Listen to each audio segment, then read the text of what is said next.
그래도 저희가 법정 토론 있은 이후에는 팩트체크 진행해 보겠습니다. 어제는 경제 관련 이슈였기 때문에 뉴스공장 경제가정교사 최병현 교수님 모셨습니다. 안녕하십니까? 네, 안녕하세요. 어제 토론을 보셨죠? 예, 봤습니다. 예.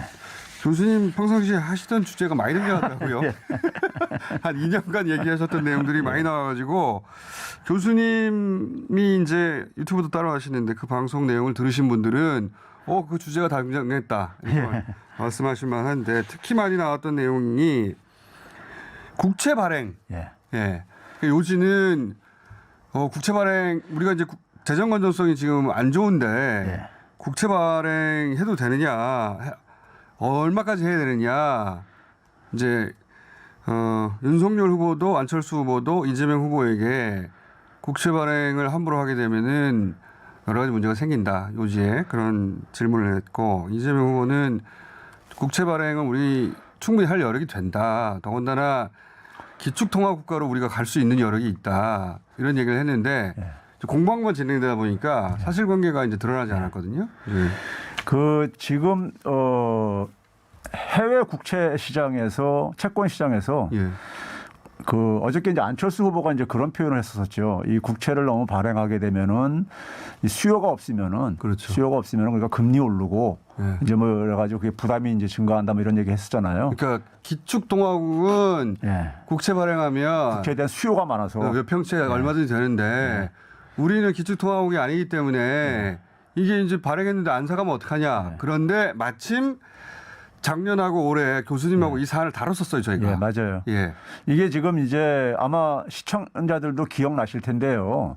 2020년 가을 9월하고 작년 10월 달에 네. 정부에서 그러니까는 외평채를 발행을 했었어요. 네네. 그래서 그게 뉴스에도 나오고 그랬었습니다. 그때 무슨 뉴스가 나왔냐면 예. 역대 가장 좋은 조건으로 예. 발행해서 정부에서 신나가지고 막 보도자료를 했었어요. 그 당시 역대 최저 가상금리. 네. 가상금리라는 게 그러니까 일종의 가장 그러니까 이제 소위 말해서 미국 국채 기준으로라든가 독일 국채 기준을 비해서 얼마나 더 추가로 내느냐 이건데 당시에 그러니까 우리나라가 이제 유로화 채권, 유로화 표시 채권하고 달러 표시 채권 발행했는데 예. 유로화 표시 채권은 마이너스 금리로 발행을 했어요. 그 말의 의미는 만기가 됐을 때 원금보다 더 적은 금액을 갚는 거죠. 그런데도 샀다는 거죠. 그렇죠. 예. 그러니까 그러고 나서도 계속해서 그 이후에도 그러니까 한동안 떨어지는 이런 추세를 보였다는 네. 얘기는 우리나라 국채에 대한 수요가 높다는 얘기를 의미를 하는 거거든요. 그렇죠. 예. 그거 한번 다뤘어요, 저희가. 그렇죠. 이게 우리가 역사상 가장 예. 좋은 조건으로 예. 국채 발행했는데 몇평채 발행했는데 거기에 대해서 한참 떠드는데 제가 잘 못 알아들어가지고 계속 여쭤보고 했는데 결과적으로 요점 뭐냐면 인기 좋다. 예. 한마디로 말하면 안철수 후보는 걱정했는데 매우 인기 좋다. 그래서 지난 1년간의 우리나라 국채 금리 상승 폭을 보게 되면요. 예. 미국보다 작아요. 작은 이유가 국채에 대한 가격이 높아지게 되면 금리가 낮아지게 돼 있어요. 반대로요. 일단은요. 국채 가격이 높다는 얘기는 수요가 많다는 얘기죠. 예. 그리고 우리나라 국채에 대한 수요가 국제시장에서 채권 시장에서 굉장히 높아요. 인기가 높은 거예요. 전 세계에서 탑5에 들어간다고 그러던데. 그러니까요. 그거 걱정할 필요가 없는 거예요. 오히려 걱정과 정반대로 예. 내면 내는 족족 잘 팔리고 있다. 예. 그래서 이제 그 연장선에서 이제 뭐 기축통화국가 얘기, 어제 이 처음 가능성도 등장한 얘기했죠. 자, 기축통화국가는 자기들이 이제 기축통화국이니까 달러나 예. 또는 일본도 엔화로 들어가죠. 예. 유로화, EU 이렇게 자기 통화가 국제 통화가 되는 나라들은 예. 그렇게 할 수 있는데 우리처럼 그렇지 않은 나라들은 어렵다. 이게 전통적인 논리죠. 그렇죠. 전통적인 논리인데 어제 이재명 후보가 새로 들고 나온 논리는 뭐냐면 아니 우리는 기축통화국에 근접했다 이미. 예. 그 정도 여유가 된다. 이렇게 말을 했는데 이것도 이제 팩트체크가 안 됐어요. 이게 이제 그러니까는 이재명 후보가 이런 발언을 한 이유가요.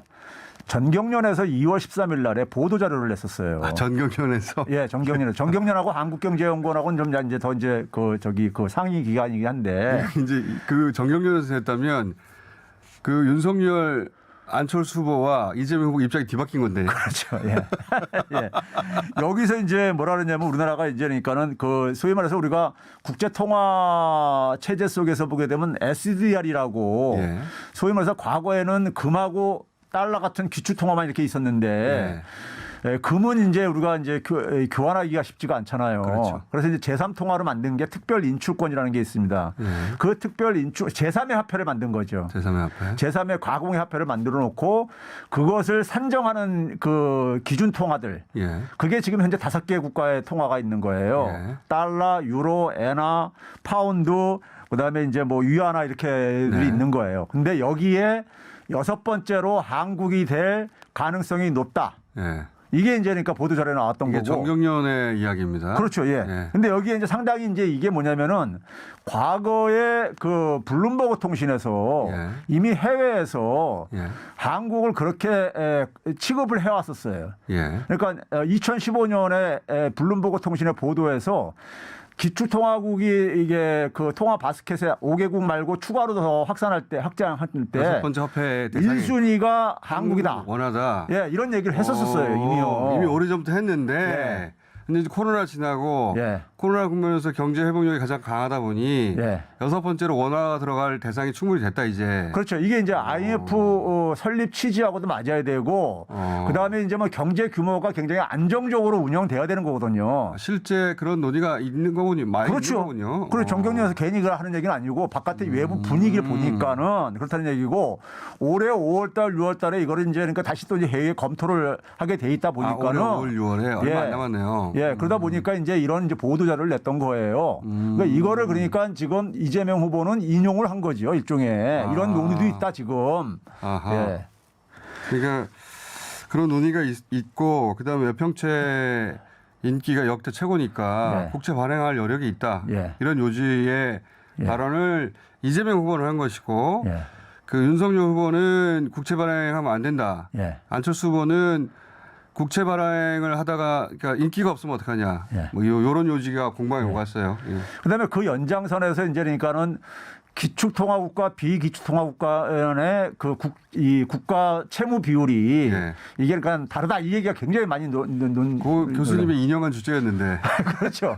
그런데 예. 거기서 이제 그러니까는 뭐 몇 %가 적정하다고 보느냐 막 이런 식의 이제 공방이 그렇죠. 있었잖아요. 국채를 몇 % 발행하는 게 적정하느냐. 예, 이런 얘기하면서 윤석열 후보가 비기축통화 국가들은 예. 대부분 우리나라보다 그러니까는 낮다. 예. 이렇게 얘기를 하면서 국채 발행률이. 예, 한 예. 50 내지 60% 얘기했는데 다 적정하지 않겠는가. 예, 이게 이제 그러니까 족보에 없는 수치고요.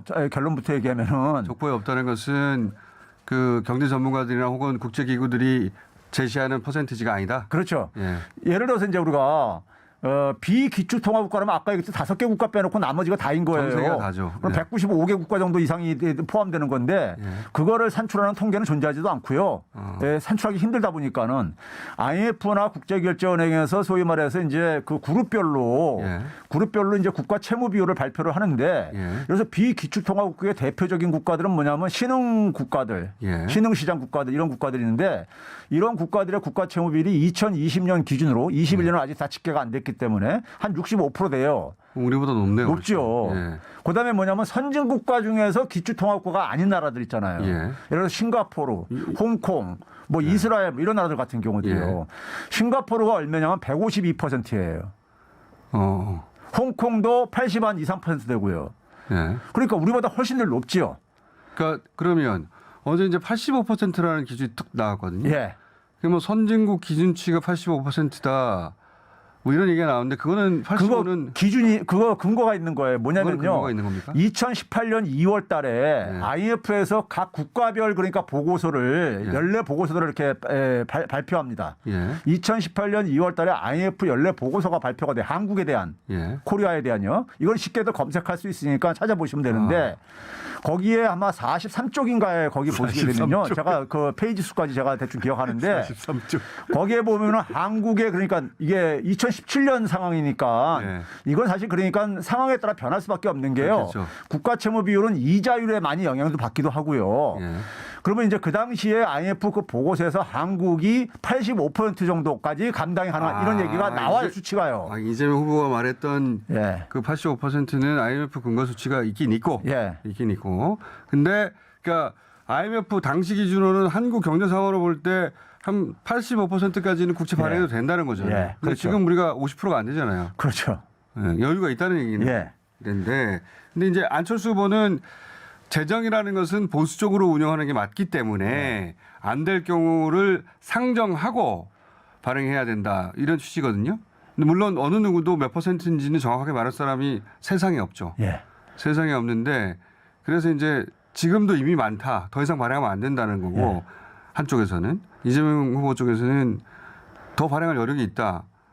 윤석열 안철수 후보 쪽에서는 더 발행하면 안 된다. 이런 취지인 것 같아요. 교수님이 보시기에는요. 근데 제가 이제 아까 싱가포르 하나 예를 들었는데요. 예. 싱가포르가 1995년에 그러니까 소위 말해서 국가신용등급에서 가장 높은 게 AAA예요. 예.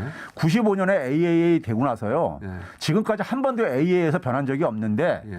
국가채무비율은 그 당시에는 한 60%였었어요. 예. 근데 지금 152%까지 올라갔어요. 그러니까 이 채권 발행하고 국가 신용 등급하고 예. 상관관계는 없다는 말씀이십니까? 그러니까 아니면 우리나라 같은 경우도 우리나라 같은 경우도 외환위기 때 그러니까 사실 그 소위 말해서 정크본드라고 해가지고 예, 훅 떨어졌죠. 쭉 삐삐삐 마이너스까지 이렇게 쭉쭉 다 떨어졌었잖아요. 예. 떨어졌다가 그 이후에 우리나라가 국가신용등급이 7단계가 상승을 했습니다. 지금 AA로요. 예. 우에서 세 번째죠. 예. 세 번째인데 그 당시에 우리나라 국가채무 비율이 10% 안팎이었었어요. 아 국가 채무 비율하고 예. 등급하고 무슨 상관이냐? 근데 그 당시부터 지금까지 한 5배 정도 증가했는데 국가 채무 비율이 예. 증가했는데 신용 등급은 오히려 7등급이나 개선됐다고요. 그러니까 이제 신용 등급과 예. 신용 등급과 그 국가 채무 비율의 상관관계를 자꾸 얘기하는데 그렇죠. IMF 때부터 지금까지 신용 등급과 국가 채무 비율을 상관관계를 비교를 해봐라. 네. 우리는 신용 등급이 올라가고 국가 채무 비율도 같이 올라가고 있다. 그렇죠. 무슨 얘기인지는 알겠습니다. 그런 말씀 지난 2년간 하셨죠. 그다음에 이제 뭐 공적 자금 가지고 이제 첫 번 얘기가 그 얘기 나왔잖아요. 이제 그러니까는 이재명 후보가 대기업들한테 과거 이제 IMF 때 많이 지원해줬다. 그래가지고 한 169조 정도 지원을 해줬다. 예. 그러니까 윤석열 후보가 거기에 대해서 이제 답변을 하기가 그거는 대부분 그러니까 상환됐다 그러는데 지난해 1분기까지 자료가 나와 있는데요. 아직도 그러니까 한 30% 이상이 아직 그러니까는 상환이 안 됐어요. 그게 어느 정도 규모냐면은 51조가 넘는 규모예요. 상환 안 된 게 아직도. 알겠습니다. 예. 교수님 예. 오늘 여기까지만 하고요. 어려워지기 시작하니까 여기까지만 하고 두 번째 법정 탄원에 또 모시겠습니다. 네. 네. 최병훈 교수였습니다. 네, 감사합니다. 감사합니다.